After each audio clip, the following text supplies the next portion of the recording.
came back. How's it going? How was Thanks, lunch? man. It was macaroni and cheese and a bun and some milk. So it was good.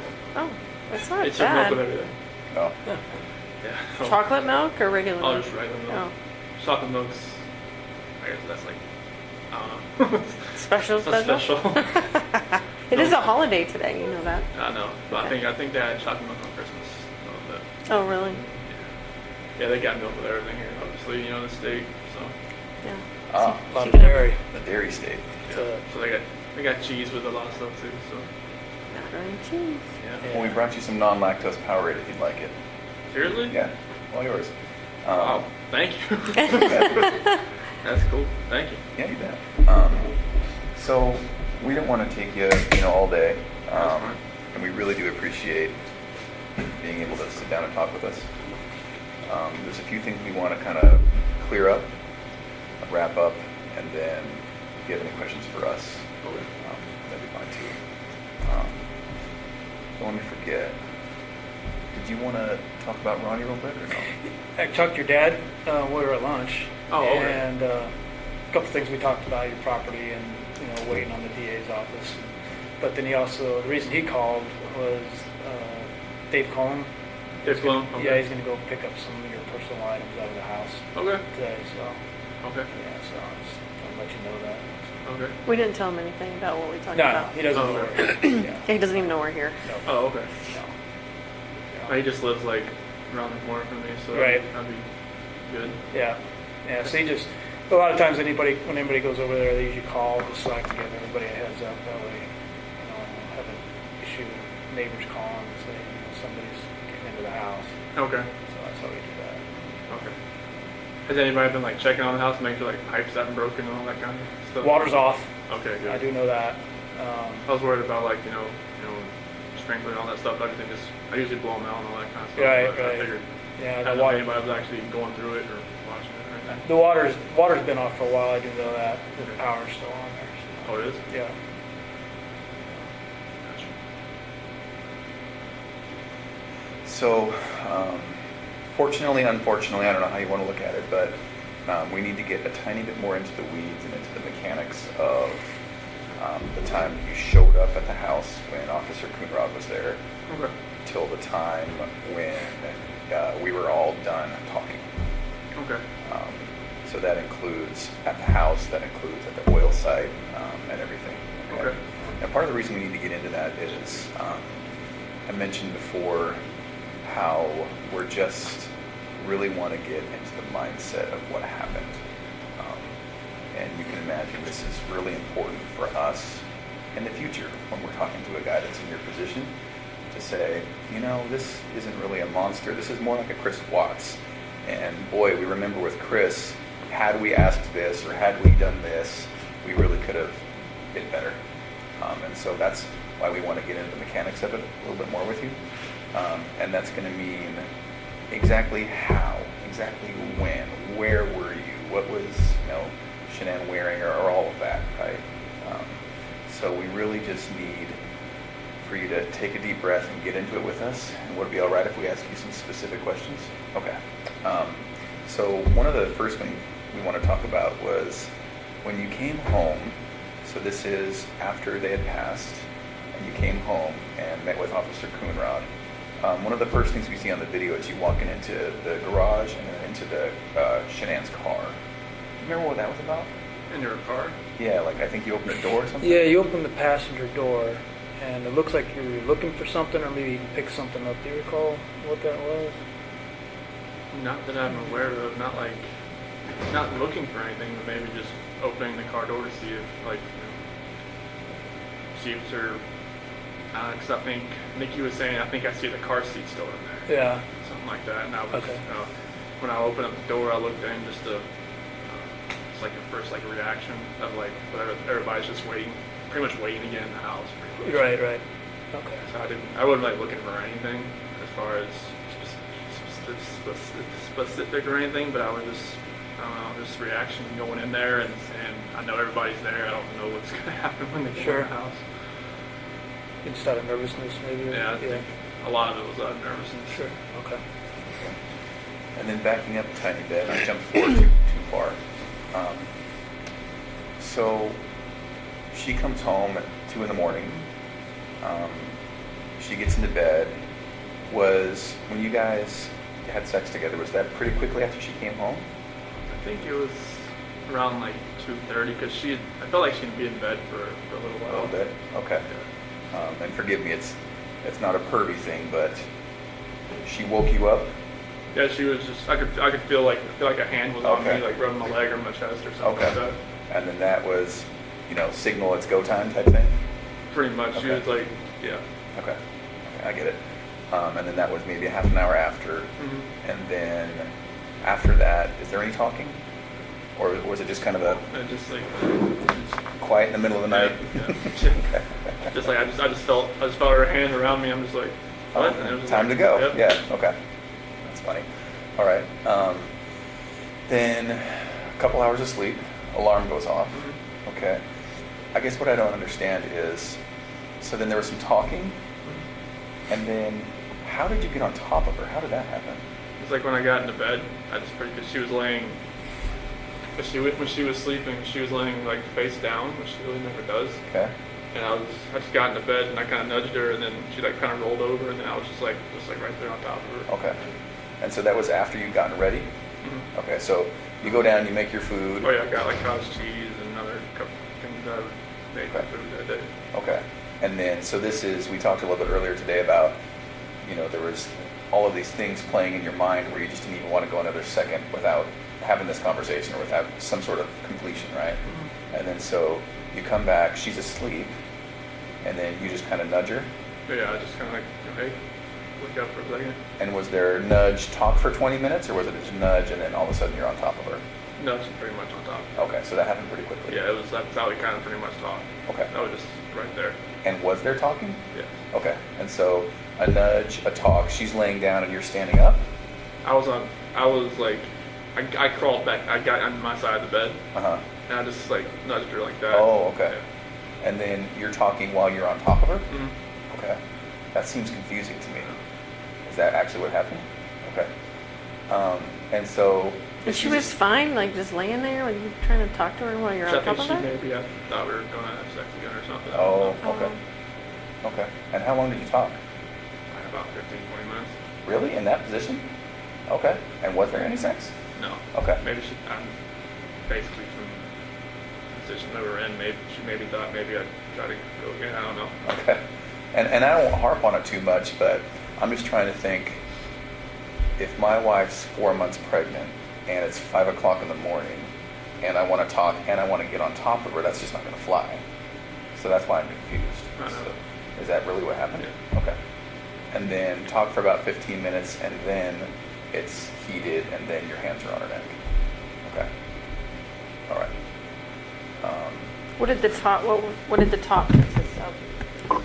Basically, just about how at first it was more of like the selling the house type of thing, or not going to Aspen, or trying to maybe go in at a different time, and then it just switched all to the I don't feel like I'm in love with you anymore, not compatible. And went to that, and that's when I got to the heated part of it Okay.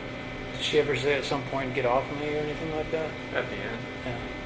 That's what she said. I don't want you to feel like, because where I was, it was kind of like she didn't want me to sit down or like hurt the baby or anything like that. It was just kind of Did she accuse you of cheating at that point? Mhm. So what'd she say? She's like, I knew there was somebody else. I knew there was somebody else. I didn't come out to say, that there is somebody else, but she obviously already knew. And your response to that was what? Did she say no, there's not? Did you deny it? I believe I just denied it, but at that point, because when she would accuse me at the beach, it was a lot of like, there's nobody else, there's nobody else, or like, and when we got back home, she always said there's got to be somebody else, because she'd always talk to her friends like Christina or somebody on text messaging, and they'd always say there's got to be somebody else if he's not wanting to sleep with you, like he's getting it from somewhere else, and there's nowhere else. she couldn't really say I would get anywhere else because I was using those $900 gift cards, so it's kind of like, you know, she just me getting distant, but she knew, and that's mainly the reason why I talked to her, because I knew, like, after that night, it was just like, it felt like, I just felt guilty, more guilty than ever before. Yeah. And then it seems to me, and sorry, I have a lot of thoughts here. So we know what happened, and we can talk about it today kind of openly, and that's what we need from you, is to just kind of say, you know, I know it sounds bad, or I know this, or I know I feel this way, but physically this is exactly what happened. So if you could tell us that, it seems then that it would have had to been a pretty quick transition from two people talking to this, Yeah. right? Is that what happened? Yeah, it was like, I don't want to, like, trying to think of the last things we were talking about, but it was, you know, I don't feel like I love you anymore, and then she was like, you're never going to see the kids. Oh, That was it. that's perfect, Chris. That's exactly what we need. Okay.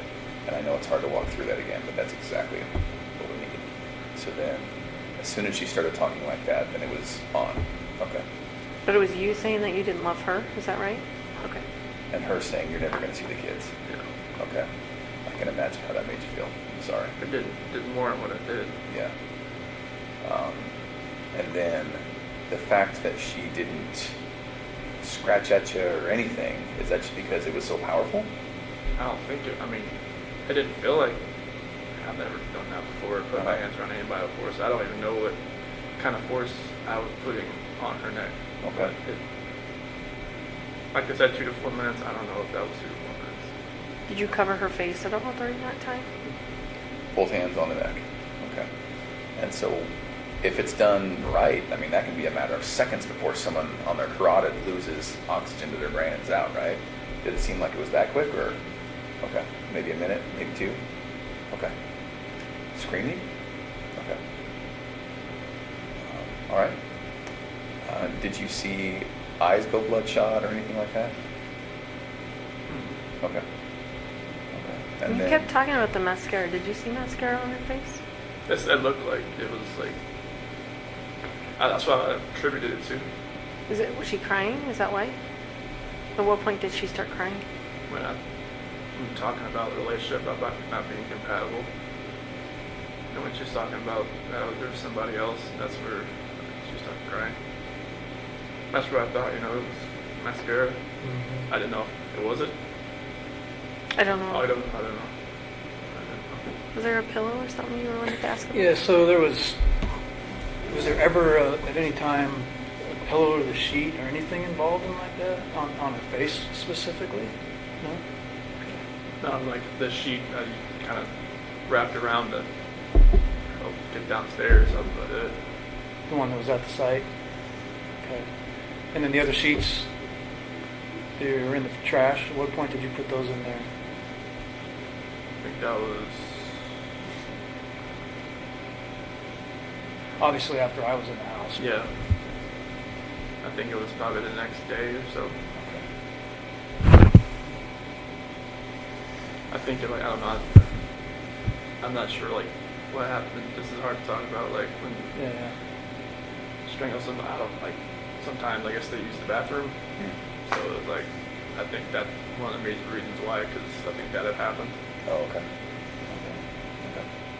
You said she was sleeping face down at one point? Was her face in the pillow or was it turned to the side or how did that? Kind of like on the side. She was kind of like a side sleeper, but she was more down than usual. Okay. But then she rolled completely onto her back when you started talking to her? Okay. Now, as hard as that was, if you need to talk about the girls too, okay? All right, thank you. So with the girls, we talked about how they got into the truck with you and were alive. Okay, are you 100% sure that's true? Okay. Can we go back just a second? You talked about before that Bella walked in, though, to the bedroom. Can you tell us about that before you left? Yeah, I was just getting the sheet off the bed, and she had walked in, and she had her little pink blanket with her. And she was like, "What's wrong? What's wrong with mommy?" And where was Shanann at that point? Yeah, just pretty much on the bed, but she was face down. Wrapped in a sheet? What'd you say? I just said, she doesn't feel good. That's when I tried to carry her downstairs. Shanann? Okay. Did you carry her like this? Did you drag her? How did you do it? Attempted to pick her up and pick her up and take her down, but I lost grip after a little while and just had to pull. Did Bella see you do that? What was Bella saying? She started crying a little bit. She's like, "What's wrong with Mommy?" And what'd you say that time? I said, "It just doesn't feel good." She's a smart girl. She know what's going on there. Mm-hmm. Did she ever touch Shanann? Try and wake her up or anything? No. She didn't want to see her or ask to see her or anything? And so that initial time, did she see you put Shanann in the truck? So she was kind of following you? Okay. So she followed you and you put Shanann in the truck. Okay.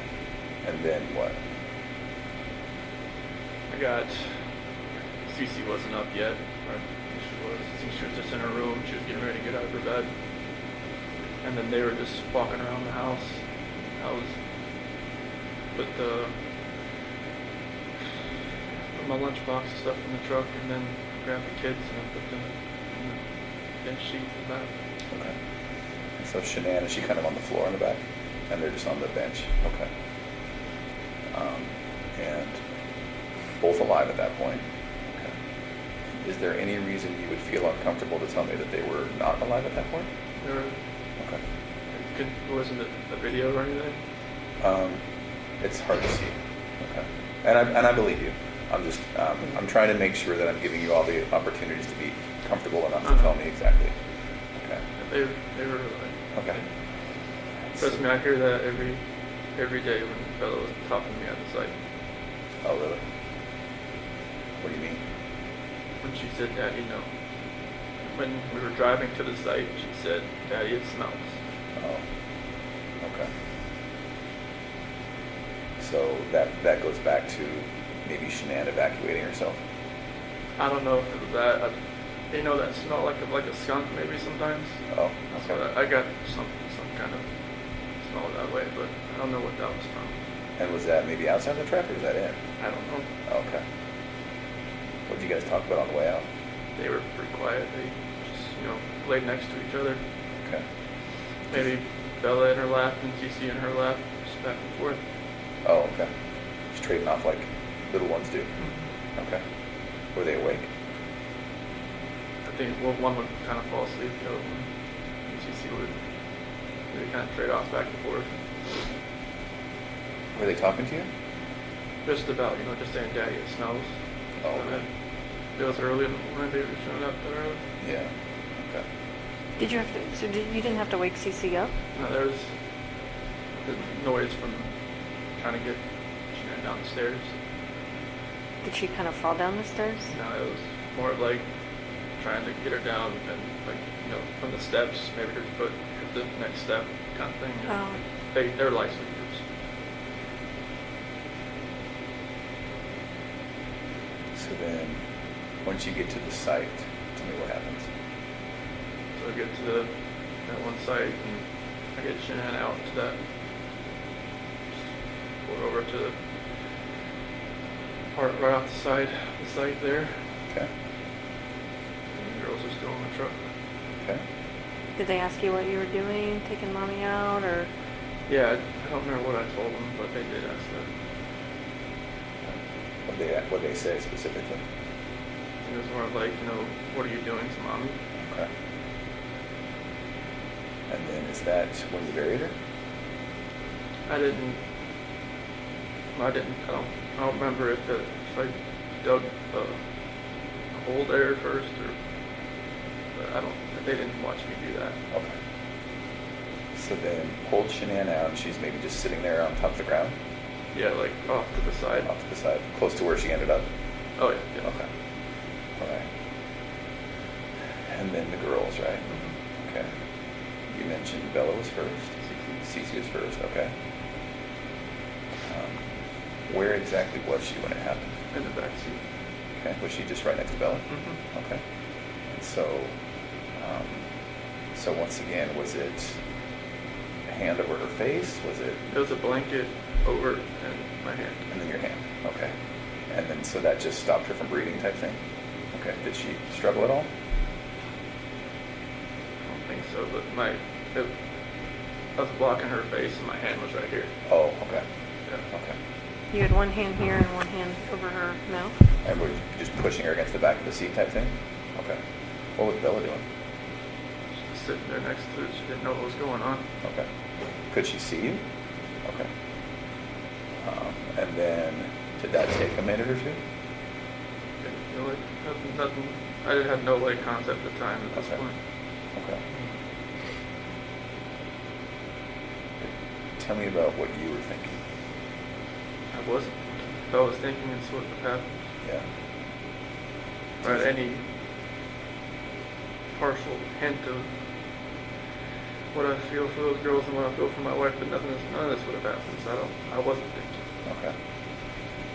So she's in the back seat. Okay. And then once she's gone, then is it Bella next, or did you pull Cece out? I pulled CC out. Okay, so once Cece's gone, Bella's still there in the car alive, and then you pulled Cece out. What'd you do with her? And I think Okay. So she went into the tank, and Bella was still in the back of the truck alive. Okay. With regard to that tank, did you bring up Cece, put her down, open the hatch,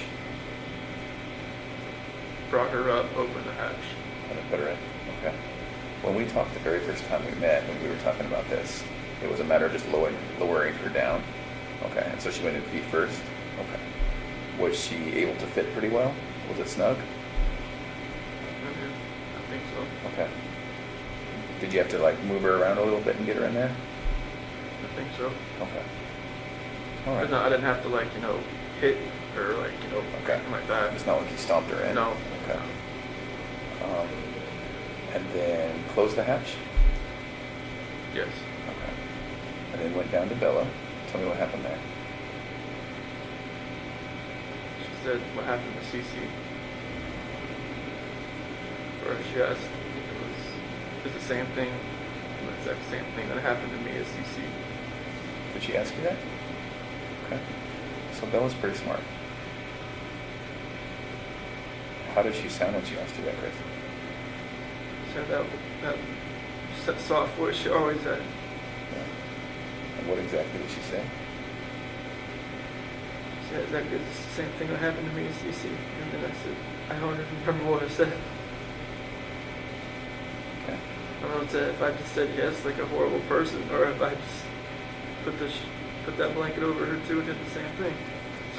Same blanket, same way? Mm-hmm. Okay. She said, no, Daddy. And that's the last thing she said. Did she say no, Daddy, like, please, no, Daddy type thing? Did she say saying, don't do it? She said, no, Daddy. Okay. Same way, hand on neck, hand over mouth, or hand over blanket, which is over mouth? Okay. Did that take a couple minutes? I feel like it. Okay. Then what?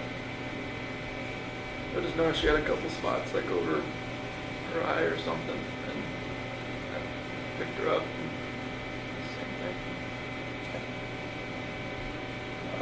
And we talked a little bit earlier today about it. You don't remember why a different tank? Okay. And there was no reason? No, they're both the same tanks. I mean, there's just like I don't know why I did two different things. Okay. Does one? I never got up there. Does one catwalk lead to both? Oil can go into either tank. Okay. But if you go up one set of ladders, does that eventually Yeah, indicate to both? it's one catwalk. Okay. Now Bella was a little bit bigger. Was she harder to get in? It felt like it a little bit. Okay. And so was it a matter of just kind of maneuvering her? All right. So then they're both in there. Is there any reason to think they were alive when they fell in? Okay. You're pretty sure? Okay. So once that's done, then what? Go over to Shanann, clear away some weeds and dig a hole. Okay. Did you have a shovel? Yeah, we have a shovel, a rake, and a weed whacker as part of our tools. With that rake, if I remember right, it was Part of it was sitting there because it was broken. Oh, did it break as you were digging or something? No, when I was like smoothing the ground over. On this day, it broke when you were doing that. Okay. Was that after you were all done? And it seemed as though maybe the first people that got there saw it. Was it stuck in the ground? I guess it was like not like standing up, but it was like laying down. Oh, okay. Were you planning on coming back? I mean, I don't know. I don't think so. Okay. At this point, then, this is just before then. In a couple of hours, you would make it back home to see Officer Conrad. Okay. And so once she's buried, then what? That's when people start showing up, I believe. Did you notice, was she cut or broken or bleeding in any way? No, I mean, I know like the bloodshot eyes you were talking about. I noticed that at that point. Okay. Other than that, no. Had she partially given birth? No. Do you remember? Yeah, I remember. Remember, she had a shirt and I think blue underwear on. Okay. That's it. And so at that point, she was, okay. Thank you. I know that wasn't me. Can you tell us about, obviously, when the district attorney got up and talked about Bella's injuries and stuff, I didn't want to hear about that. right? Can you tell us about that? As far as like her biting her tongue, And ripping her frenulum, which is that connective skin from your lip to your gum, it was gone. Her gums had it looked like a hole in them and the pathologist said it was from her obviously struggling to get away. I didn't know what that meant. Yeah. Could it be that that's what happened? So like,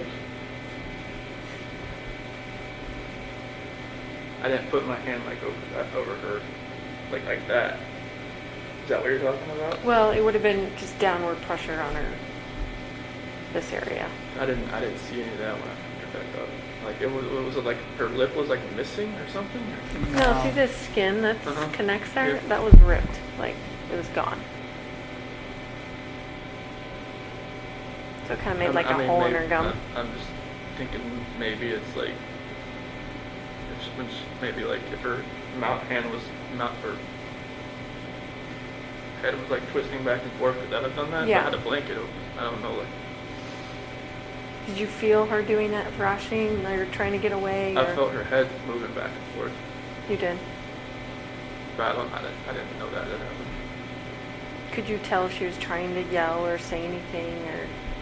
The only thing was the daddy no, and then like some like a grunt here and there, and like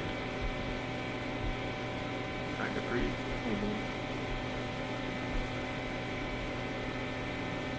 During that time, do you remember getting phone calls from Nicole Atkinson? After, I think, before she got to my house or after? Just any time during that morning. I think I didn't get one until I saw her on my doorbell camera. And that was, what, 10 o'clock? Yeah, it was right around. Okay. And so at that time, had everything been done out at 3319? Yeah, I was at a different site at a pumping unit. Okay. So you went from there when it was all done. So the girls are in the oil, Shanann's in the ground, and maybe a little bit of cleanup. Was there any questions we had about the sheets or any garbage cans or garbage sacks? No, I think he Okay. answered those already. All right. So then you went from that site to another site to work? Yeah, because at that survey 319, there was a little spill. That's where everybody showed up there, because that spill that was there. We're trying to figure out what happened. Oh, While you're on that subject, we back up. The night before, you had some text messaging about going out there. Mhm. Can you talk about that a little bit? Yeah, that was, I think, Friday that we had figured out there was a spill out there from like his old site. It's set up a little different. So what had happened was there was a downcomer, and then there's a side comer going into those oil tanks, and one of the downcomers is tied into a back pressure line that split, and every time it was dumping oil, it was split underground, and the oil was coming up out of the ground. And we decided just to go out there on Monday because it was Friday, and he had like switched it out, or either he shut it in or he switched lines, or he covered it up and see if it was going to come back or not. Okay. And then just more specifically, you text about how you would go out there and take care of it? Yeah, I was going to take care of it for him because I've gone out there plenty of times. Okay. But I used, when another guy was out there, as far as another foreman, he showed me around out there like a year or so ago, and I just got familiar with the place, and figured I'd just go help him out. Okay. And so that was a genuine, Yeah, that wasn't a pre-alibi. No. Because there was a lot of people that said that you wouldn't normally do that. I normally help somebody. No, like a field, your position, not you specifically, but your position doesn't do that kind of stuff. Well, that's the thing. Like when I was a rover and to a field coordinator, I still tried to do everything I used to do. Okay. So that's still like I wasn't good at delegating stuff. I just used to just doing stuff on my own, or just like taking care of it for somebody else. Right. I wasn't good at the whole like, hey, you go do this, you go do that, while I sit over here. And Well, you see what it looks like to us. I know. It's like, when it came up, we're I know. like I know. making plans to be out there, that day. I know. But that's not what it was. That was I natural. No. Okay. I was going to help him. So how long were you there? What time do you think you were done with the girls? Hard to really tell. I mean, I think everybody started showing up there by around 7:45, 8 o'clock. Okay. So, And then you were there. Did you say you went to a different site? yeah, it's like I think it was either the 10:29 or the 6:29 or something like that. And so how long were you at that site? The rest of the day until I got called away. So then that was, you were there for at least a couple hours until you heard Nicole Atkinson on the doorbell. Yeah. And then I think there was even more time after that until you started coming home. Yep. And you got home at 2 something? No, it was closer to 1:30 Okay. around there. So somewhere around, 9 o'clock-ish, all the way till 12:30 or 12 or 1 or something, and then came home. Yep. Okay. There was a lot to do about coming home and listening to that Metallica song. Have you heard about that? I've Battery. heard of a Metallica song that people have been, someone sent me lyrics to it called Battery. Do you remember doing that? That was Nikki Kessinger. She liked the song, or she just wanted to know what it meant. Oh, So that's why. and that's why you looked it up? I just kind of looked at I didn't have the CD with me, so I didn't, I just kind of looked at the words a little bit. And was that on the way home? Mhm. Oh, that was just a different time? That was a different time. Okay, and so the media That's probably got a hold of coincidence that. because it says Battery, Right, okay. but it's like, it's more about like a family coinciding as a battery. Okay. Not like, hitting somebody. Sure. Yeah.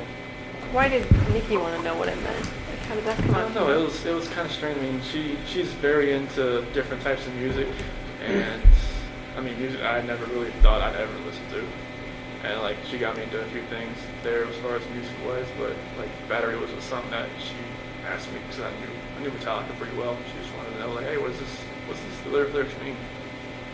I just looked it up just to look at all the words together and just put it in my head again, and that was it. We just made something out of nothing. That's why it was strange. I got those lyrics in a letter. Oh, so now does that make sense? Yeah. Okay. Yeah, someone sent me the lyrics to it. Yeah. I think that guy from California. The one that Oh, was the 18 kid? at one point? The Yeah. senior?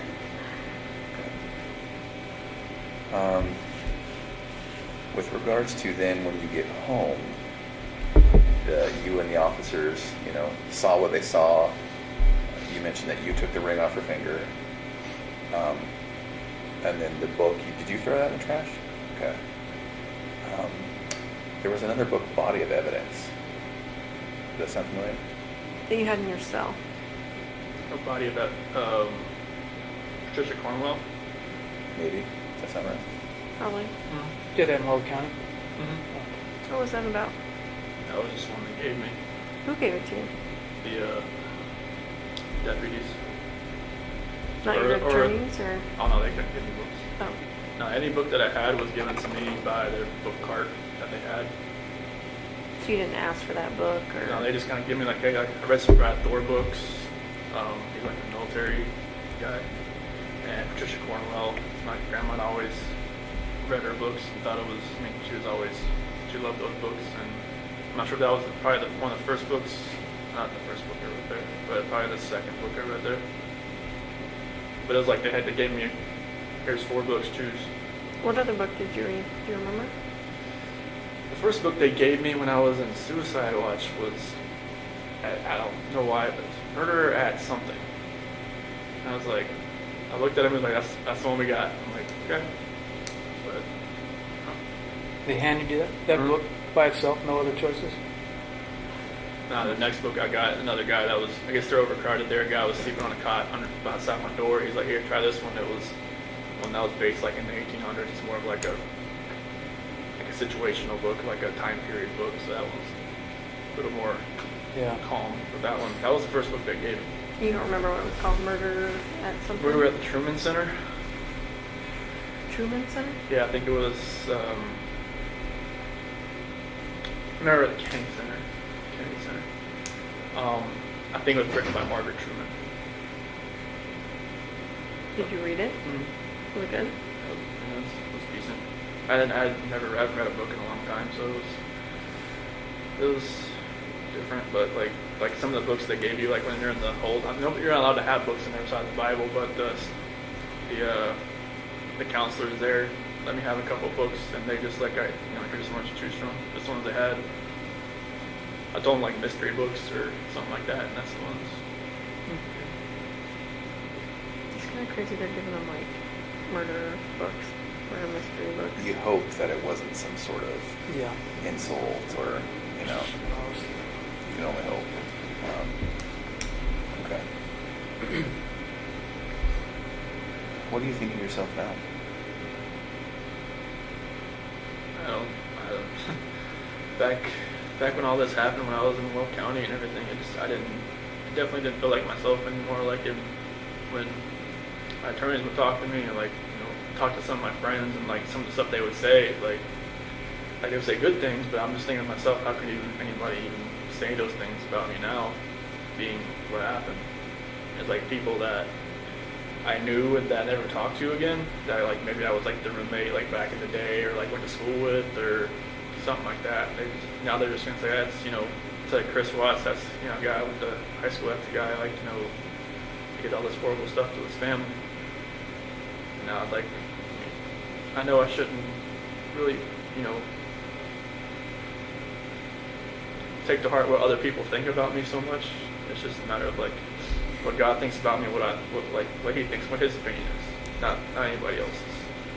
Because everybody's gonna have their opinion about everybody. Like before I got in trouble, I was always the guy, hey, look, they judge somebody on TV, like that guy that's no orange jumpsuit, that guy that's that killed that guy that raped somebody, that guy's horrible.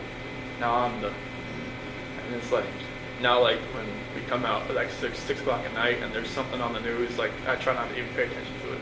It's like I don't want to be in that position where I'm judging somebody else, because that's what people were doing to me. I don't want to be that person anymore. But I just hope that I can step back and kind of look at everything that I've done in my life, and then like up to that point, and just like I did some good things, but no matter of the most important thing, I screwed up the worst. I just hope I can at least maybe help somebody, and however much time I have left. Was it your intent the whole time you were taking the girls out there that you were going to do that to them? Honestly, it's like when I got there, I didn't think it was gonna, like you talking about the tanks or just. Yeah, like just. The thought process and all this, none of this makes sense. That's why I know you guys keep asking these questions, because it doesn't make sense to me. But I guess like, did you? You could have done it before you guys left. I don't know. And not had him, alive in the back seat. They could have been with Shanann in the back seat. I didn't think about anything really, like as far as like how everything was gonna happen. I don't know like why it happened. like why I left everything out there in the field and why like all this stuff. Like just, none of this makes sense at all. But to Tammy's point, did you think that they might be coming back, or did you know they wouldn't be coming back? No, it's. I mean, the whole trip out there. I mean, it was like I was on. Like I wasn't thinking. It was like.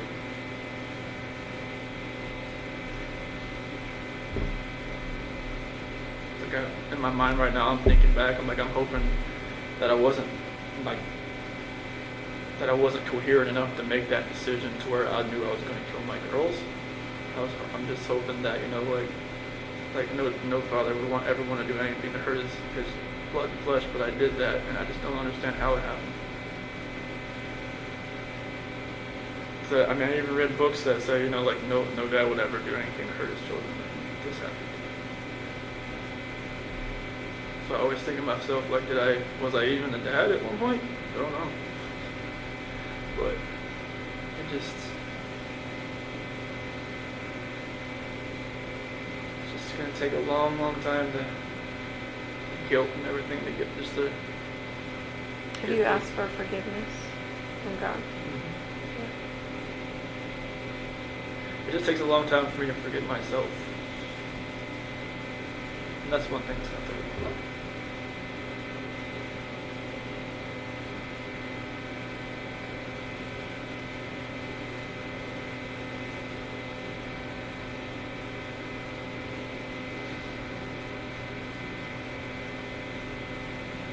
So that they can one day forgive me too.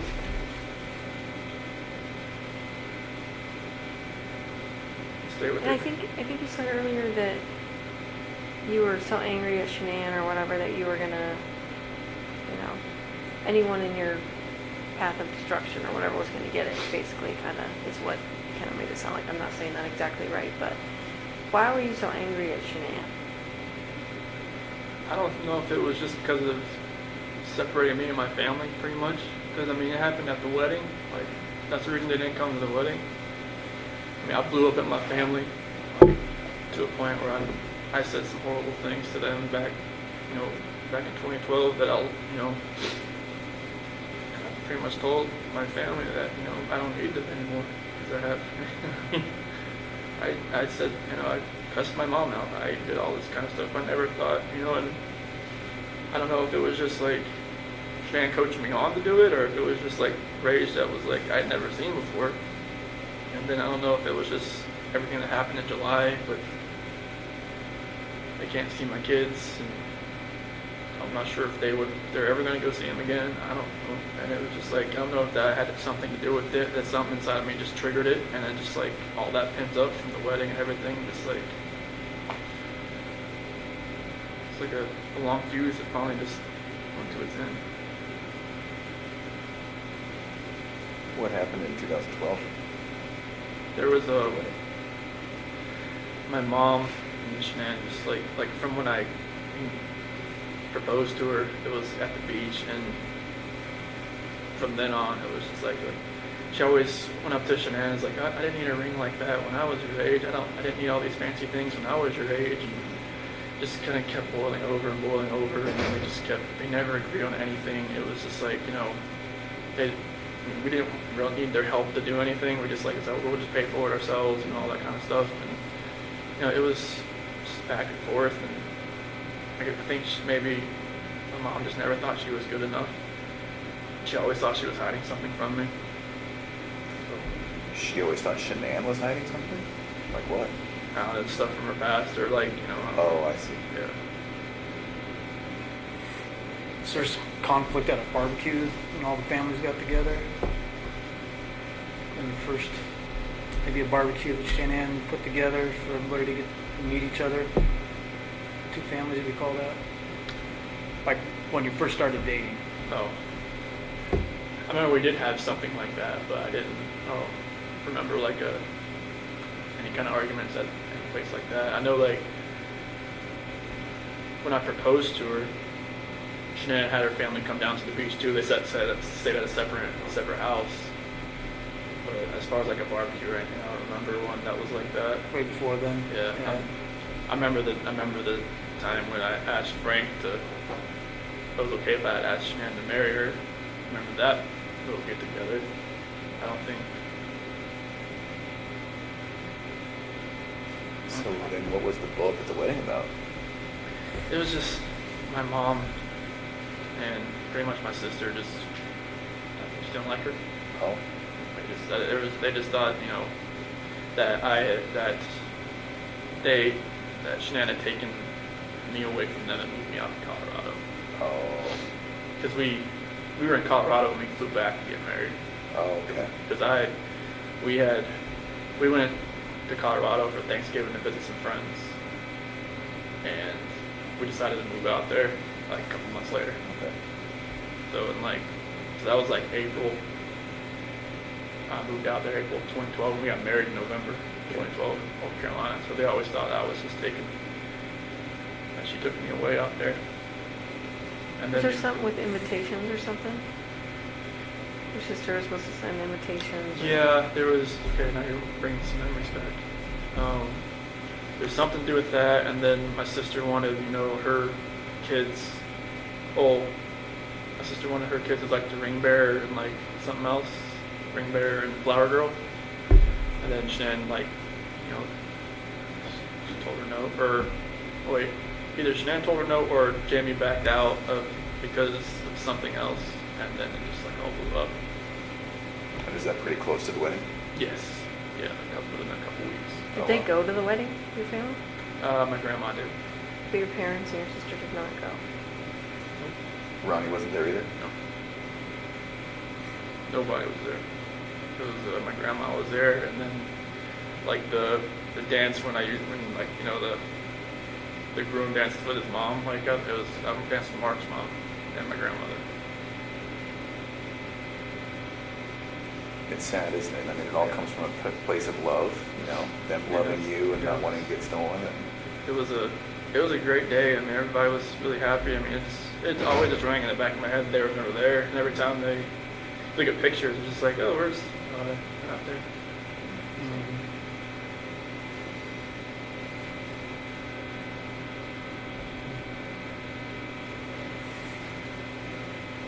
Never knew if they actually were going to come anyways, but as far as like, you know, sometimes they'll just like, all right, we're just going to go just to be there, but they never knew if that was the case. And so then when Tammy was asking, why were you so mad at Shanann? Was part of it just this whole family strife? That's the only thing I can think of right now, because I mean, there's no other reason really to be mad at her. 'Cause, I mean, we took care of each other our whole 8 years. It was just like a good relationship. I mean, it's just like, if I never met Nikki, would I ever have, you know, thought our relationship was bad? Probably not. Interesting. You know, that's one thing I always thought about. Like, even Nikki asked me, like, if, you know, she said, I don't want you to leave your wife just because of me. I'm just like, what do you mean?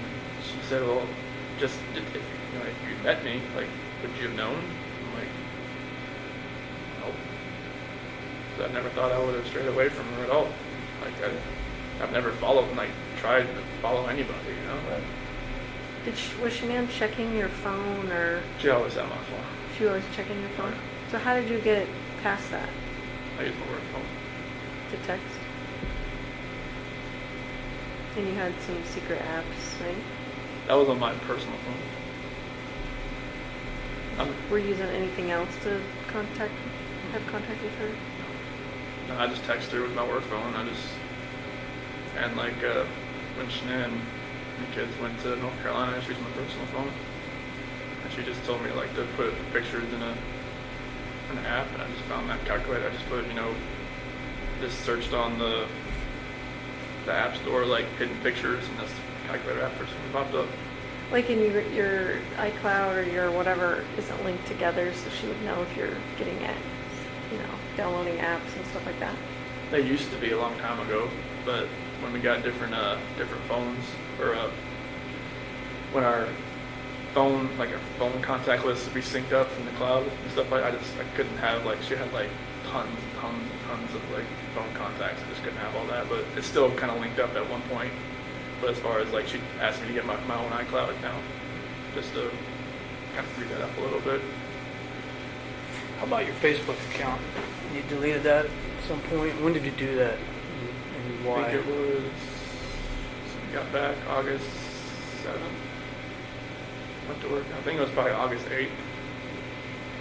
That's when Nikki told me she told her friends about me. And I just figured, they'd probably look me up on Facebook and see that I was pregnant. If Nikki already knew probably already, but the reason why I did that. Did you and Nikki ever fight? We never fought, but like I said, I had to like calm her down a bunch of times. Yeah, you started to mention that when we were talking to you before about her getting upset about some video or something about being bipolar, or Well, what are you talking about? I think either my dad told me about that or John Walsh told me about, like, she made a couple videos like when she was just like talking to herself, saying that she was bipolar or something like that. But a lot of things was like when she realized that, okay, like, she's the other person in the relationship, that I'd always put my wife first over her, and that's what kind of made her take a step back a few times, and then like I had to kind of like calm her down. Tell me about those times. What'd that look like? So the first one was probably around July 4th when I had to leave her house, because she wanted to kind of spend most of the day together before she went to like a baseball game or something. And like when I had to leave, it kind of just made her like kind of take a step back and wonder what she was doing.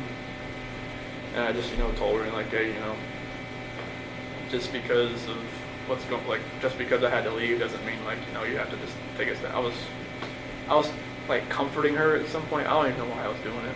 Maybe I knew I was too far gone at that point, but it was. Because this is Shanann's pissed. She's called you 10 times. You were sleeping because you had your day off, and then you go outside to talk to her on the phone and then tell Nikki that you need to go home just in case she calls back and all that, right? Mm-hmm. So what did she say to you, Nikki? She was in the shower. She said, okay. And then that's like, when I talked about, I calm her down, she's on the phone. So. And was she like, we're breaking up, like, we're not gonna, I can't do No, this? she said like, she didn't want to, like, she didn't think it was safe or it was good for us to see each other anymore that day, like the rest of that day, just because of all that. And I'm like, okay, that's fine. And then she asked me to come over, like, later on after she got back from her baseball game. And so you did that? Mm-hmm. So what was the second one like? It was basically about the same thing. She was, I didn't really know it at one point, but I guess she had set up a couple dates with like some eHarmony app or something, and they never showed up. And she'd already made plans with me, and Wait, what do you mean? She set up dates when she had plans with you? Yeah. Why would she do that? I guess she kind of figured out they weren't going to show up.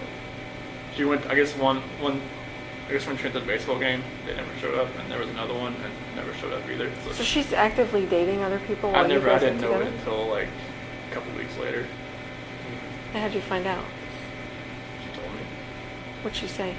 She it was one conversation where I actually kind of fell asleep on the couch, and then like she had told me, like, I'm not sure why she even told me about it, but it was very random, and she could tell that it kind of like took me back a little bit, because I figured she would have told me that if she was actively still like looking around. I mean, she didn't have to tell me, but I figured she Do you would think have. she told you though so that it would hurry you up and Make a decision. you're making a decision? It might have been, but she never had anybody that's actually tried to like fix things, as far as like, hey, like, I like where we're at as far as like the relationship goes, and actually like I did stuff for her around the house, around her little apartment, and like nobody's ever done that.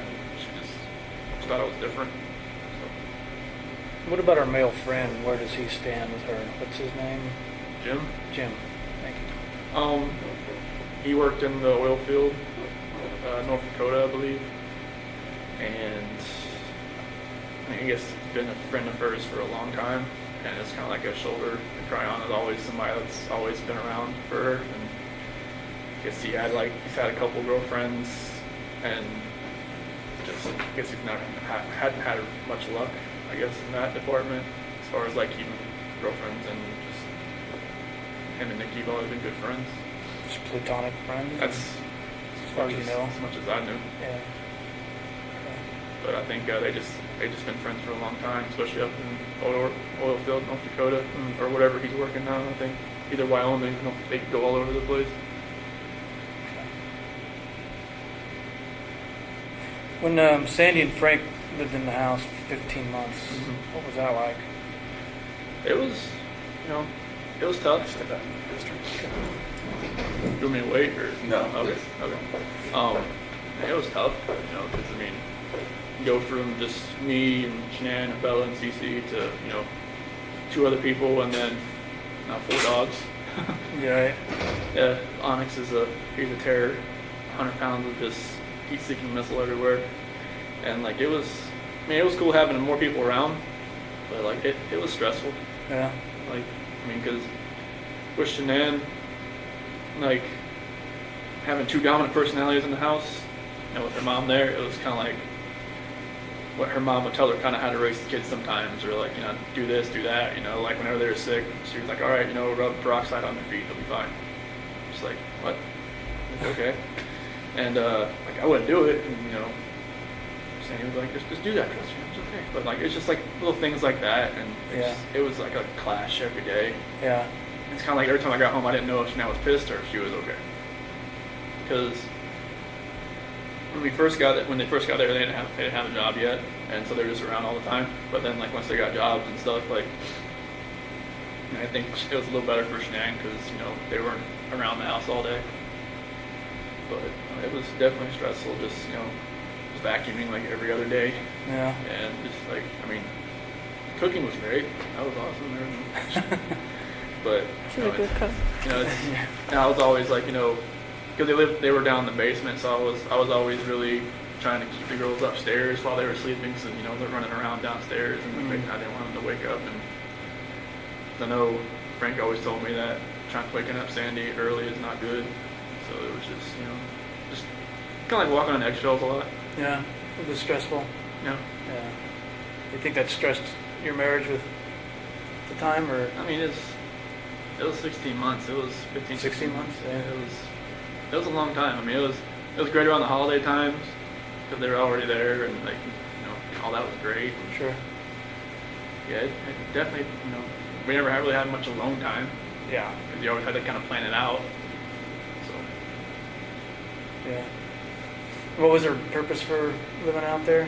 They just wanted to be closer to the kids. Okay.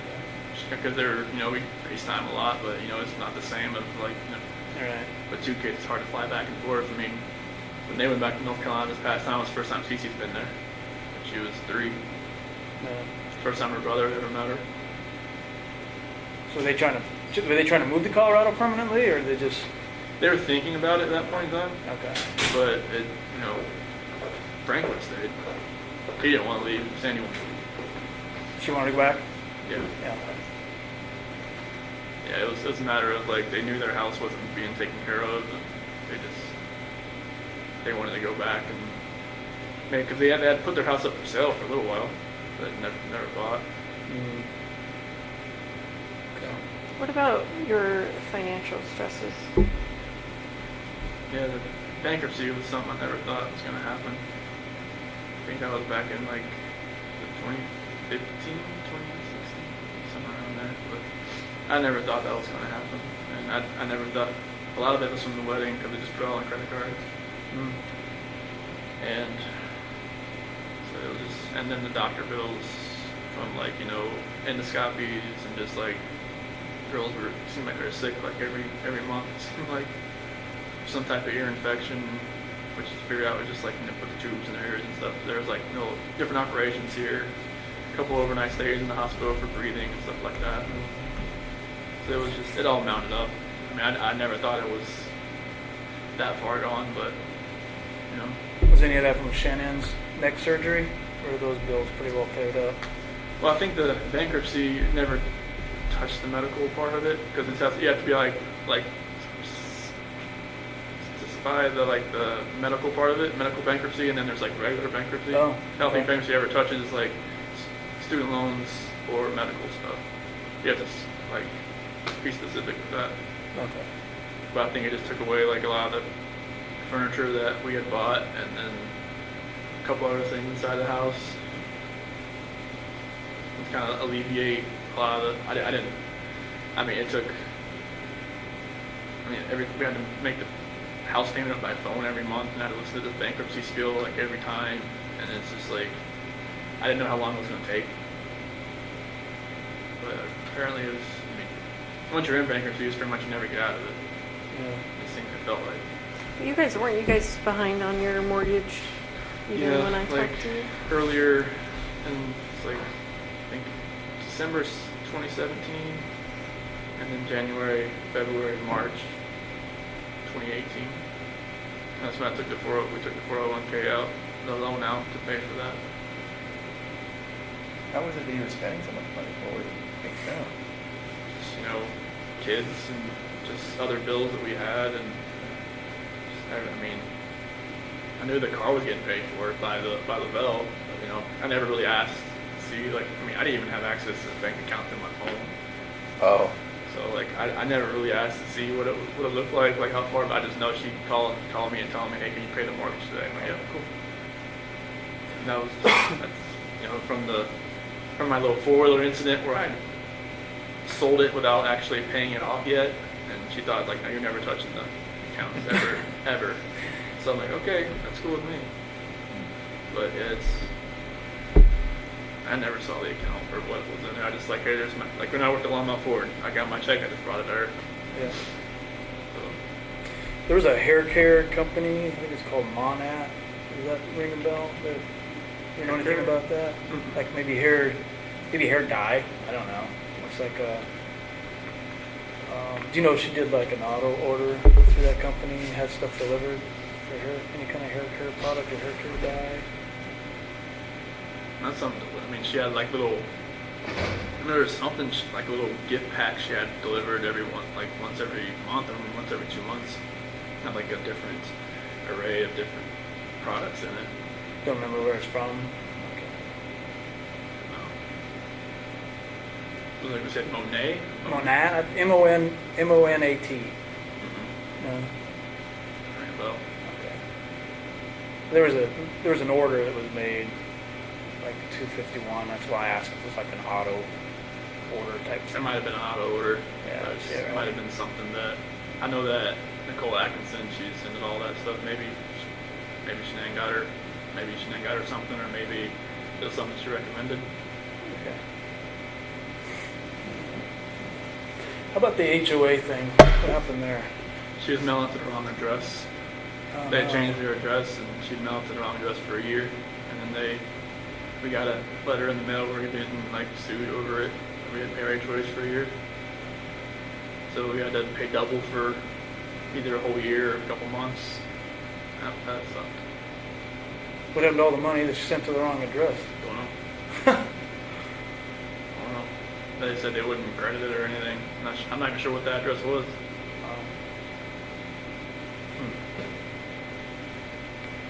She said it was just something that she didn't see. I was like, well, I wasn't gonna harp her about it because she did so much. So I was like, I'm not gonna say what the heck are you doing? No, just Sure. don't need that. I know she felt bad enough. So Chris, what do you think we could have done better? What could have made you tell us the truth that night? What did you need to hear from us that you didn't? Not really. I'm not sure what really goes to people's minds when they're in an interrogation room. When I was in there with you and Graham, I was just nervous. I knew I had done something wrong, and I knew you probably already knew or were going to find out. And it's just I've watched enough, TV shows to kind of see okay, what's going to happen next type thing. Never knew if it was actually right, but I think it's just the horror of knowing what you did and trying to tell somebody else what you did. That's what kept me from doing it, because I didn't even want to admit to myself that I had done anything. 'Cause I knew what I had done. I knew how bad and horrific it was. I knew how bad I was going to hurt other people. I just couldn't even admit to myself that I had done it. Because I couldn't even tell my attorneys I did it until like 2 weeks later. So were you trying to save us from the horror of No, it, or it was what do just you a think? matter of I couldn't admit to myself, and how could I admit it to you? So do you think any amount of us asking you things different ways would have helped, or do you think anything would have helped? I think if maybe you didn't ask about if Shanann hurt the kids, if you would ask the other, if something in that, a different order of question, maybe it would have came out a different way. Because that's the only reason I went with that story, is because that was Well, you weren't giving us anything I know. else. That was the problem. know. But so if you think if we would have said, what do you think?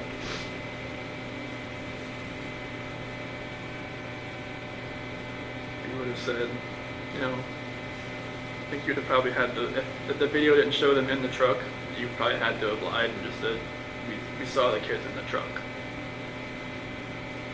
I mean, I hate to say you would have to, lie to get me to say what you wanted me to say, but it might have been that. That we saw the kids in the truck? When we were talking, there was a point where you just said, "Can I talk to my dad?" Did you just want to tell him first? I just wanted to, tell him that, that I loved him and that it's probably the last time you're going to see me again, as far as, outside of a cell, pretty much. You looking forward to it coming? Yeah, because I'm just talking on the phone, it's just totally different when you see him, Yeah. see a face, It's like when we got on that little video conference in Love County, it was like, it was all I could do to stop, just not to just break down on that phone, so. So it'd be good to see them What do you get to do when they're here? just like this.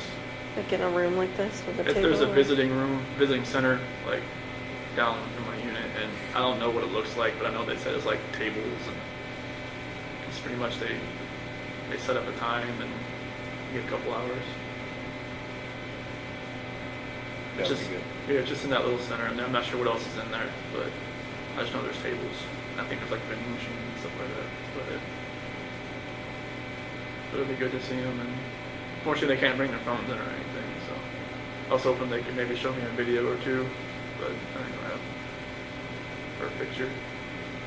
But they pretty much only let you come in with your ID. That's it. Can they mail you still photos or anything like that? Yep, they can Yeah. do the still photo. This is sometimes they try to play a video over the phone for me, and it's like, it's really like fuzzy and crackles a lot, so you really can't hear anything. If you have any other questions for us, or do you ever wonder, I wonder why they did this, or I wonder why the investigation went this way, or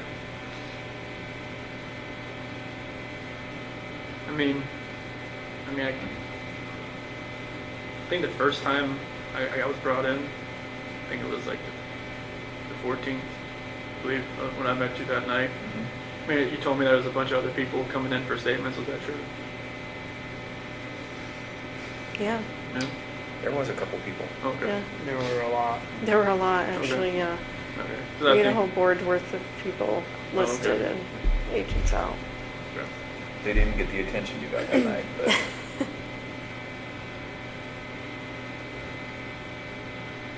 Yeah, I just wish none of this had ever happened, honestly. It's just like Yeah. you guys could have never had to come to within, you guys never had to meet me or anything like that.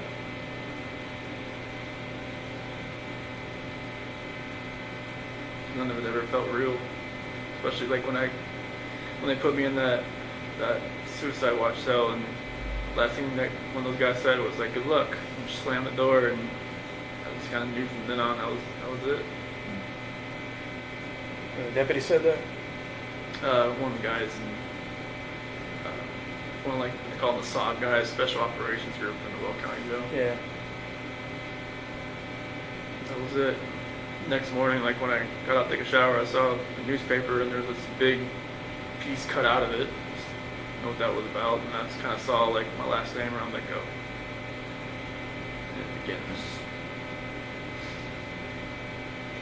if we came back to talk to you someday, would you be inclined to talk to us again? Mm-hmm. Okay. Yeah, they just took me off guard. I had no idea.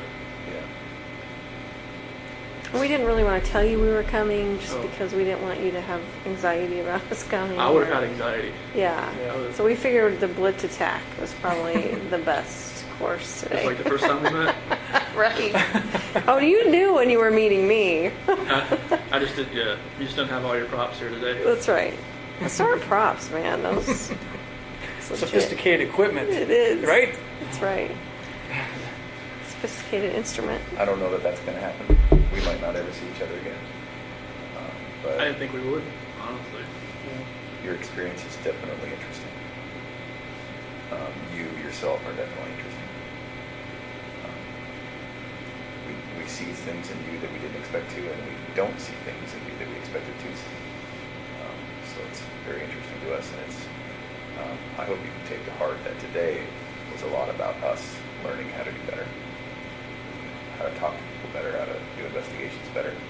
I mean, like, I had never talked to a police officer before, or like FBI, CBI, anything like that. So that was all new to me. Like I said, everything that I've ever seen as far as, you know, the authorities has been on TV. So I didn't know like what to expect, especially when I got in that interrogation room. It just felt like exactly what it looked like. Just like, you know, you guys poke and prod and then leave.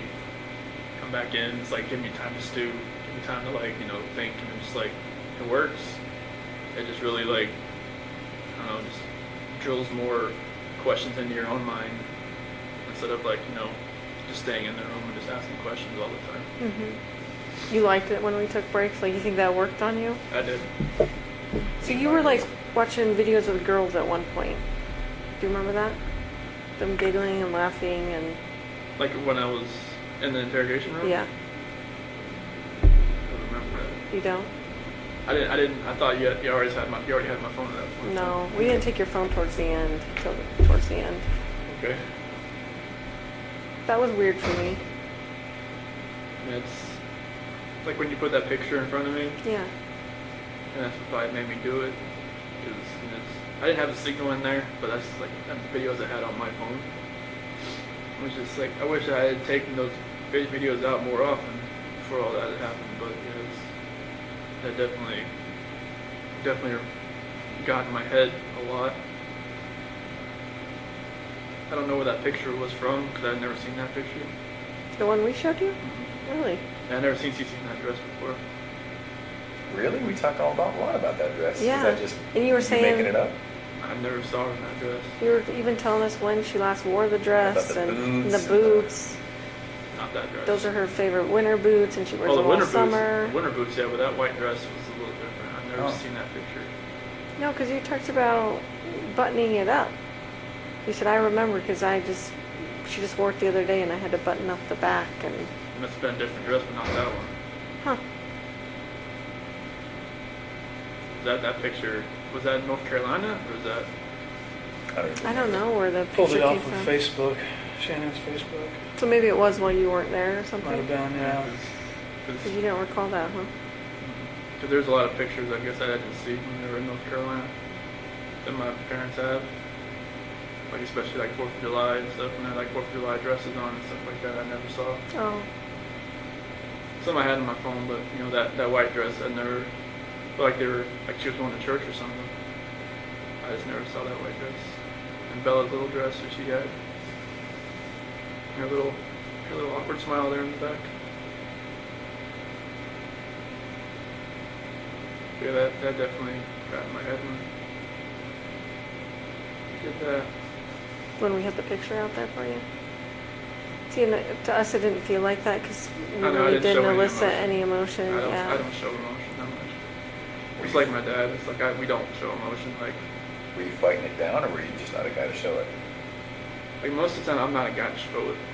Like I hold it in as much as I can, and like, you know, in my cell, I've cried a lot, you know, obviously, but like I'm not really a guy to show it. Okay. I don't know. I try to hold it as much as I can. You were a difficult guy to read, especially at the house that day. That makes total sense now. Because I knew it was like, just because I was like in shock or just like disbelief, or just like some people said I looked like I was a heartless, no soul person, soulless person when they did like the TV interviews or something. And I'm just like, I'm just glad I never saw it. I don't even want to know what I looked like, what I sounded like. But you were obviously feeling it then, you just weren't. Yeah, just like showing it. nothing registered at all. Everything was like just harbored deep down, and then like I think it was just one night when I was in my cell, it just all hit me all at one point. Not the fact that I was in jail, but the fact that like everybody was gone, Right. and none of it. I think if it was like like if something happens to your family, like in like an accident, like a car accident, or like something like horrible like that, it registers at one point. But if like you did it, I don't know if like it just doesn't register at one point. It's like in my head, it never registered. Does it seem real now? Oh, it feels real, like every It does. day. Like I see pictures, I just know like where they were at when they were doing that. When I first had like some type of hearing over the phone, and I heard like Frank and Sandy and Frankie and them, they were on the phone, and I forgot what kind of hearing it was.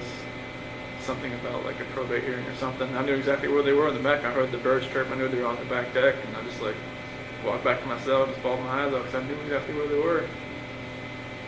I knew how many times the girls were back there, and it's just weird how emotions process differently for me than everybody else. Like something like you said, if you lost your kids in the grocery store for 5 seconds, you'd be a mess.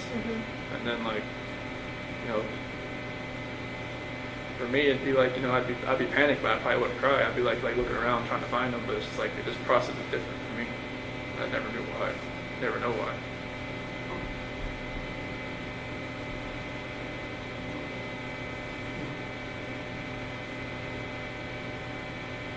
I don't want to think I'm like a cold-hearted person. It's just a matter of just don't show it. Show the emotion as much as other people do. Even when the girls left North Carolina, her Chan's brother, mom and dad were all crying when they left. And it's just kind of like, I never really saw my parents get like that when they left. So it's kind of like, I don't know if it's like you're born that way. Like your family doesn't show emotion like that? Is that what you're saying? Yeah, my dad couldn't really speak at the sentencing hearing because he said he was kind of like, he said he was going to lose it. Like lose his emotions, that really hit me. It's kind of like I never seen him like that, Like vulnerable? Like nobody's really ever seen me that way either. That's why maybe I just. Was it ever like you're a sissy if you're like that, or was it just something you just never did? I never saw my dad cry, so maybe it's just something that was imprinted in my brain that maybe I should never cry. Maybe Was your mom like a loving mom, like a doting mom, and would give you affection and hugs and kisses? And oh yeah, she'd always ask me what was going on. She said I was always hard to read. She never knew what was going on. But did she still try and give you affection even growing up? Yeah, she always. My sister was always a parent. It was always what was going on. She'd always she was always open with me. It was always just closed off. And she always wanted to know what was going on, how I felt. And I just okay. That's all I give her. Even if something was wrong, I would have probably never said anything because I just deal with it myself. But I don't know if that just growing up that way just kept me that way. Deal with things on your own, but then they build up so much that you can't deal with them, and they take a hold of you never thought in a way could take hold of you. Do you think that was a result of just bottling up for so long? Definitely. What do you remember your dad saying at sentencing? I remember there was a scripture. It was a 1 John 1-9, and then a lot of it, their representatives said for him, and my mom said a lot. My mom spoke, but everything my dad had written down, the person said. But there's he was talking about going to Little League games and races and stuff like that, and going to being my coach and everything like that. And I was hoping that I could experience the same type of joy doing that for my girls. I remember your mom saying she loves you and she always will. Yeah. That was pretty important to hear. I think at the end she said, "I forgive you, son." Yeah, that was big, right? Yeah. And your dad, when we came here today, we were just hoping and praying that you would take your dad's advice. Do you remember what he said? I hope if you ever get a chance to talk, you can talk about it. Okay. And I think that's what today was, don't you? Mm-hmm. Yeah, I think it was. I didn't expect it to be today. Yeah. So DA made some comments during that sentencing hearing about your emotions and having no emotions, or do you remember all that? Yeah, just like, he lied to us from the start and a couple other things. I believe that's what he was saying. What do you think? Do you think he was anywhere close to? What do you think of? Basically, what is your opinion of what he said in that?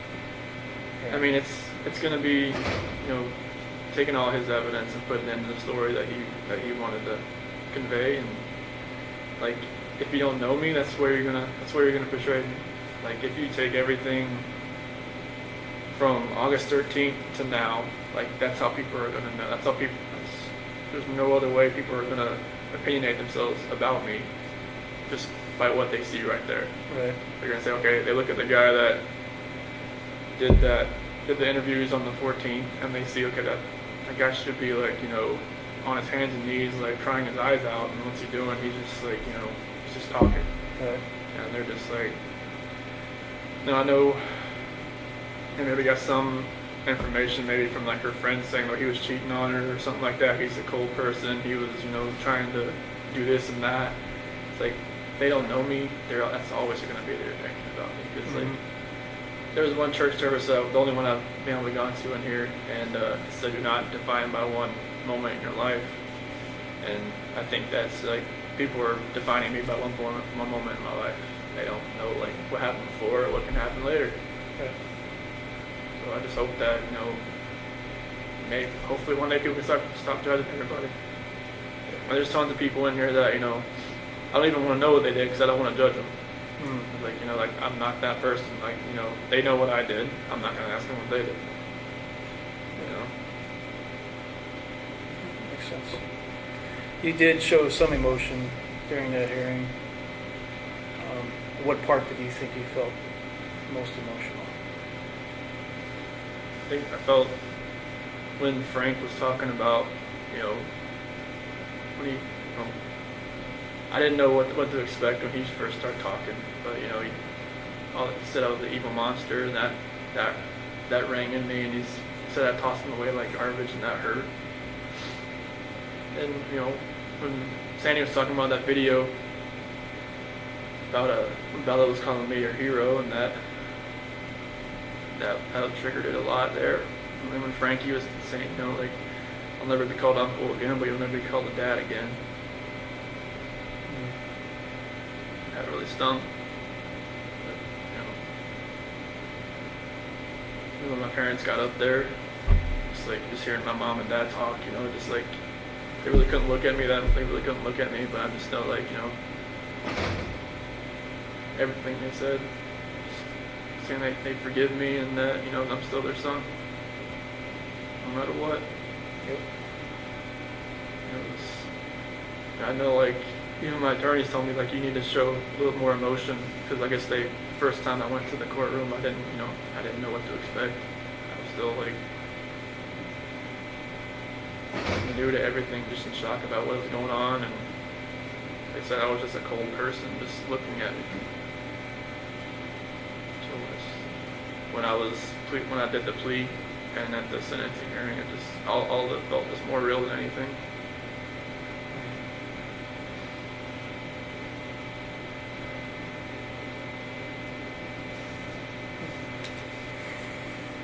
I remember growing up, my pastor used to tell me, it's better to be 1 foot out of hell facing heaven than 1 foot out of heaven facing hell. Mm-hmm. So I think that's you. I think you've been to hell and now you're facing the right direction. Definitely, I definitely feel like it's. I never knew I could have a relationship with God like I do now, but that's like the amazing grace with all of this. But I just wish nobody had to pay any kind of price for this. I know there's a purpose for everybody. I just hope that I can find mine. Well, I think you're seeking peace, right? That's good. It's the only thing you really can do right now is to seek peace and pray that everybody can find it too. Good. For everybody that was involved, like for all of you and just all your team and everybody, friends, anybody that was involved. Okay. What do you want to happen with this information? I mean, I know you're probably going to tell Frank and Sandy and Frankie, just kind of give them a little closure, right? Yeah, I don't know how much I'm going to tell them. Obviously, you know Sandy better than I. She wants to know everything. But I'm going to digest a little bit before I talk to them about it. So I don't think there's any rush on that. And then, but other than that, I have no intention of talking to anybody outside of law enforcement. But what would you like to see happen with it? I mean, I'd like to tell my parents, like, you know, when they get here, instead of like finding out anywhere else. Yep. So I know like they've been bombarded with information from like, you know, from the Amanda girl to the Trent guy to the from like people going on Inside Edition saying they knew me or went out with me or had like whatever else with me, and it's like I don't want them to think that it's like other like false information going out there because like people are getting hold of information like where did they get this information from type deal, you know. So, Would you like to see those people charged? you know, people take advantage of situations, and you know they gotta honestly they'll have to look into themselves and just figure out why they did it themselves. So I mean, I don't think charging them would help. I think they just need to work out whatever they got going on within themselves. I mean, Did you ever have a profile on Tinder or anything like that? Any of those dating websites or anything? no. I just had Facebook, I had Instagram.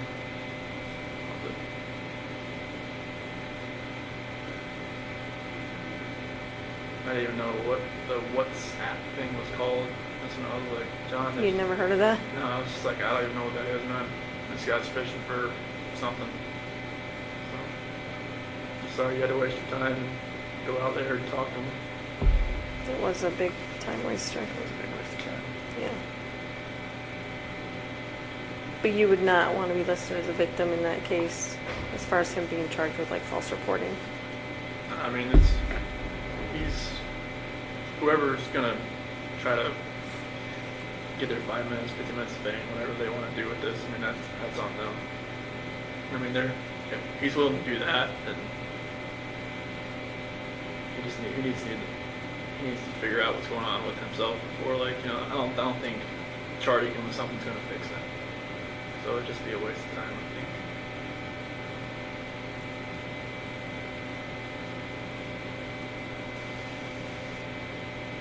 Anything else before we send things away? Don't be afraid to ask. How are things in Colorado now? I mean, since all this has happened, everything's quiet now. Everything's Yeah. cool and Well, we had another guy murder his fiance, girlfriend, whatever you want to call it. So that's made a lot of news too. I'm sure you've probably seen that on the news. No. So- everything here is based. Well, I think the only thing here was like that Jamie Kloss thing. I don't know if you heard about that. Oh yes, we were Right. just talking about that out front. That the girl was kidnapped. Yeah. She Yeah. escaped after like 90 Yeah. days. Yeah. Insane. That's crazy. He'll probably come here. Everybody Yeah, comes they here. said he's in some county jail. Is that right? Yeah, Is that what she said? Barron or something? Barron County, Yeah, so all I see here is like stuff I try to. It's like everything happened here. So if you guys stay tonight there, watch out. Sorry. Definitely. Yeah, Do you mind if I take a picture of you just to show what you look like now? You just look so different then. Just, you know, like, It's not going to go on social media or Okay. anything. It's just for like our own records. okay, Is that okay? that's fine. That's good. Were you asking him something while I was? Nah. Oh, sorry. No, I was just gonna say, it's like the roads in the background scary enough, you know. I know. When it's snowing, it's Mhm. horrendous.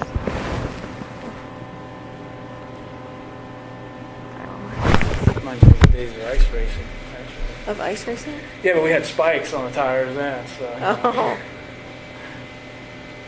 All right, Chris, we're going to let you get back to your day. I'm good. You want another minute to finish your drink? Yes, they won't let me take that back.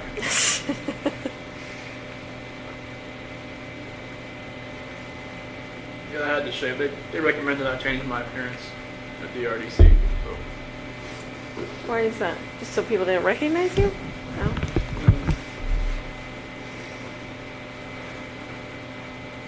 Yeah, I did. I just shaved it all off. And that razor, like except the razor they have here, it's like it's a single blade. So like I'm A like, safety razor, right? oh, it's more than said. It's just like it's more safety than actually a razor. That's why it doesn't shave. Is it like a sharp rock or? Right. Just imagine shaving the same spot for like 5 minutes, and then finally, Something starts going. yeah, it starts. It's like I warm it up or something. I don't know. You'd probably be better just blocking them out on your fingers or something. That'll be more, everything here is for safety. So like, Yeah. I think like once I get moved to GP, I could have something different. So. Oh, that makes sense. Because most of the guys in my unit can't have razors, so. That's Well, it. that makes you feel better, probably. Well, But they they're don't have to not- watch me. Other guys, they stand next to them while they shave. So that would be kind of weird. Oh. So do they have any other jobs, like if, like fleet, would you be able to go work fleet maintenance or anything like that? Or I is got that- classed down to like a minimum, Uh, or like a low medium. They have guys that like run across the street to like a records building and work over there. I don't know, like, they said it takes a while to get classed down from like maximum to medium. Yeah. So I'm not sure like if they've me here. I don't know if they'd ever take me out to Colorado, or I don't know what their plan would be. right. I'm not sure if that happens or not. Yeah. It's all pretty secretive, and then right up to the minute they do it. Mm-hmm. Definitely. You guys gonna do exploring around here? I don't think so. Everything's covered in snow. Yes, And it's we freezing. were such wimps when we walked out. Maybe go rent a snowmobile or two. Explore the hot tub You're at the right. hotel. Gotcha. Same with baseball season, but it's not. So we go to Yeah. Brewers play or something. Well, NASCAR's back in full swing. I saw the last 2 laps last night when we came out. Oh, did you? And I went to over like 200 NASCAR races growing up. So Yeah. I went to one Daytona 500. It was one that Mark Martin almost won. I was hoping he would, but he got passed by Kevin Harvick coming out of turn 4. I was just like, Yeah. Yeah. so yeah, it was a wreck fest, I heard. So Yeah, it's not hard. I didn't get to watch it either. But you went to NASCAR school, didn't you? Mhm. Yeah. so That was fun. it was a blast. Yeah. It was like my childhood, just reliving it all over again. Right. Just seeing race cars with dynos and doing fabrication, welding, all that kind of stuff. So it was really cool. Not sure if that school's still over there in Mooresville or not, but I'm guessing it still is. Yeah. Okay. So do you have to be escorted back? Is that what they do? Yes. Okay. Yeah, like the unit I'm in, we all have to have escorts because it's a special management unit. So guard escorts you everywhere. Yep. So what Uh, about when you're all playing basketball together? Are the guards watching you? There's 3 of them in there. Do you ever get in fights playing basketball? No, we're just, we're, guarding each other, like blocking everything like that, but everybody's We're Go cool for it. with each other? Good. this way. Yeah, I'll take one. There's one right there.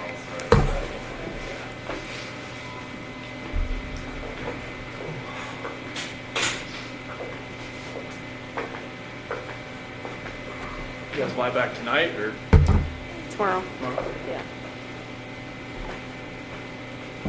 Could have flown back tonight, I guess, but I don't know what time the flights are even. It's probably the only time I ever come. My brother Oh, went to yeah. school there, so. But I had never visited him when he lived there, so that was my first time driving through yesterday. It's a cute little town. Actually, this town's cute. Honestly, like the downtown. It's a Yeah. pretty cute Mhm. place. It's just so desolate because it's so cold right now. I think it was like a couple weeks ago. It was like -50 with the wind chill here. Oh, Yeah, they said like the PSU counselor I talked to, she said it hurt to walk in here and breathe. 22. wow. Not bad. Yeah, they were saying, like, on the news, like, for people in, like, Chicago and all those places not to take deep breaths because it was, like, freezing their lungs.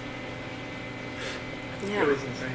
It was like the deep cold from Canada that came through here that just like it froze everything. I mean, it was so cold in ourselves. We were just like going out to eat. We were like just like shaking like that because the heat couldn't keep up with Yeah, that. there's not much you can do. Plus, this place is old, so like all the windows like were Oh. they couldn't insulate it. Yeah. The wind was just like rushing in. Would you What- stay here if you could? I don't really know much about the state or anything about what's going on in here, but like from what I see, they say it's decent. Yeah. They said it's a lot better than going anywhere else. Yeah, that's generally the word. Is if you hear it's not as bad as other places, that means it's pretty good. Yeah, so like I'm just hoping and praying that I can help people here and that they'll just keep me around. Maybe they'll make me like a personal care worker or something. Help other inmates, mentor them, because I guess they have a couple guys that are serving a life sentence that have turned into personal care workers or counselors. Good. Help other guys when they come in. When I can do that.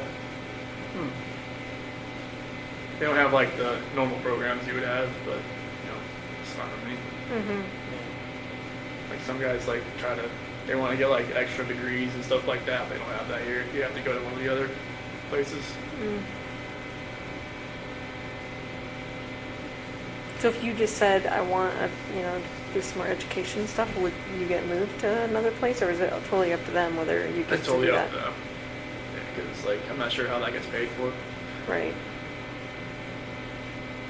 So like I'll just whatever they want me to do, that's what I'm gonna do. If they want me to move back to Colorado, I'll be like, why? Why do I have to move back to Colorado? Oh, if they told you that, Yeah. you would question that? Oh, like after a while, if I was here for a long time and then say, okay, since you leveled down, we'll move you back. I'm like what? But I don't know how that would go. Are you scared to level down, though? No, I mean it'd take years for that to happen, but like I don't know. I don't know how it would be like in Colorado in a DOC there. A PSU counselor, she worked in DOC in Colorado and California. She said Colorado looks like California now. Really? She says bad about the gang violence. And everything. I could see that. Yeah, I can too. Definitely changing. Yeah, I think people in this part of the country are just different overall. It's really, we kind of talked about that earlier. Colorado's not like it used to be. And people here just seem to be nice regardless. I think a lot of transplants probably moving into Colorado from other states. Yeah. Probably affecting that because no, Dave Colon, he said they were moving to Florida just to get away from Colorado because it seemed are like it they? changed. Yeah. It's just so expensive and... Everything's expensive there. Mm-hmm. Houses just keep going up and up. If you want any kind of like a half an acre of land, you're just going to pay the same amount of money. Here, I think it's a lot cheaper, but the pay is it's much lower, I think, too. Yeah. Mm-hmm. Yeah, I was doing a little reading on the area, and the median house price up here is like $116,000. I mean, you can't even buy a mailbox in Colorado for that. No, it's like a No, PO box that's right there. true. Yeah. What a PO box in Colorado, $100,000. Okay. Nuts. I think I was reading like Pittsburgh, kind of like the same way. It's like it's crazy to think about how much it varies from like state to state, city to city. Pittsburgh expensive? No, like Oh, inexpensive? yeah, it's like Oh. 150,000 per house. Really? Like deal. I'm like, geez. But deal with the weather and deal with all that kind of stuff Yeah. too. Yeah. Yeah, there's a reason for that, right? Like Like here, I guess you got like April to September. That's your only good months here. The rest of the time you're in your house. Yeah, I don't think I could handle that. Especially have snowmobiles. I wouldn't even like that. Yeah. It's You still can't do that cold every on day, right? You start using the snowmobile for necessity, that's a problem. To Right. get to the store. You gotta put a license plate on a Daily snowmobile. commuter. Yeah, that's a problem. Kind of walk around Titletown all the time. Mm-hmm. Are they coming or? Yeah, they just literally walked away with another person. Oh, they did. They gotta get to the end of the wherever and come back. Mm. This place is huge. That's big. It's a long hallway. So how far is your pod or wherever you're staying from here? All the way down that side. All the other way? Yeah. I think this is like the west side of the building here. Mm. I haven't gone much farther than this. Like all my stuff's always on the east side. But they got huge like pods that have like over 100 guys in them. So, but they move like 40 or 50 people out each day. You have a cellmate, right? Somebody No. said? Oh, you don't have a cellmate? Nope. When I go to GP, I probably will. Mhm. I haven't had one. Most of the cells in my unit are single cell. There's like 3 that are doubled up, but they don't have the overcrowding they had. That issue they had when I first got here. That's what she was saying, that there was like 400 extra inmates Yeah. that they ended up shipping out to different places, so. Yeah, I never knew what the assessment part of it was as far as like how many people they had coming in and out, but it was like people coming in and out everywhere. Mm-hmm.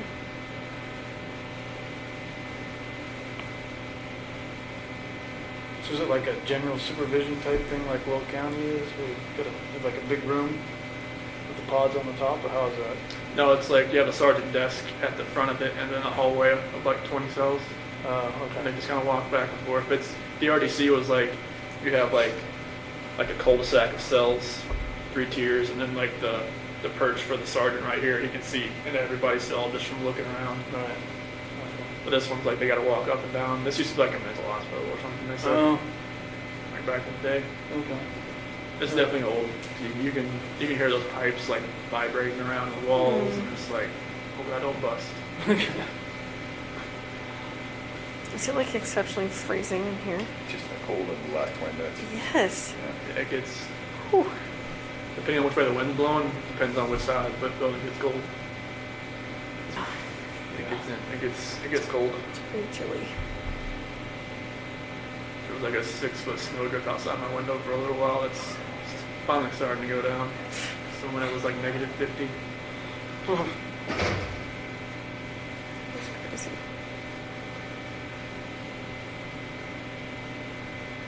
Yeah, it's a little too cold for me. I mean, we're the ones that chose to come in February, but she's ready for you now. Oh, okay. She is. Well, it's good to see you Good to guys. see you too. Take care of yourself, Like okay? you too. Thank you. Thank you. Have a safe flight. Thank you.